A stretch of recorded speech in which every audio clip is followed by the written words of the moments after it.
নমস্কার, আমি মোহনা দাস। বাংলা দুনিয়া চ্যানেলে আপনাদের সবাইকে স্বাগত। আজকে আমাদের মধ্যে রয়েছেন বিশিষ্ট ক্রীড়াবিদ ডক্টর পার্থপ্রতিম দাস।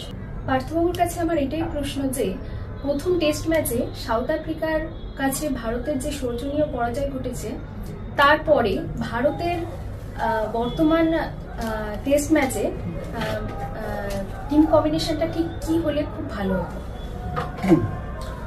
এটা একটা চমৎকার প্রশ্ন, কারণ ভারত কিন্তু প্রথম টেস্টে ওয়ানডে টিম নিয়ে টেস্ট খেলতে নেমেছিল। আসল সমস্যাটা সেইখানে হয়েছিল। টিমটা ছিল ওয়ানডে টিম, কিন্তু খেলছে টেস্ট।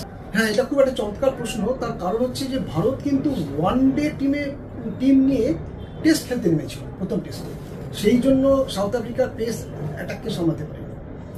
টিম কম্বিনেশনটা এরকম হওয়া উচিত যাতে মিডল অর্ডারে একটা শক্তিশালী ব্যাটিং লাইন আপ থাকে, এবং সেই জন্য আমি চাইব রোহিত শর্মা এবং চেতেশ্বর পূজারাকে দিয়ে ওপেন করানো হোক।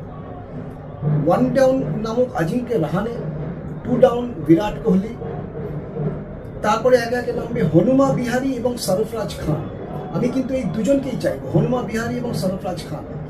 তারপর উইকেট কিপার আছে কে রাহুল, আর 3 জন ফাস্ট বোলার হবে বুমরা, সিরাজ এবং হার্দিক পান্ডিয়া। আর অফ স্পিনে তো আমাদের অপশন একটাই আছে, সেটা হচ্ছে অশ্বিন। তাহলে টিমটা দাঁড়ালো রোহিত শর্মা, চেতেশ্বর পূজারা, আজিঙ্ক্য রাহানে, বিরাট কোহলি, হনুমা বিহারি, সরফরাজ খান, কে রাহুল, বুমরা, সিরাজ, হার্দিক পান্ডিয়া এবং অশ্বিন।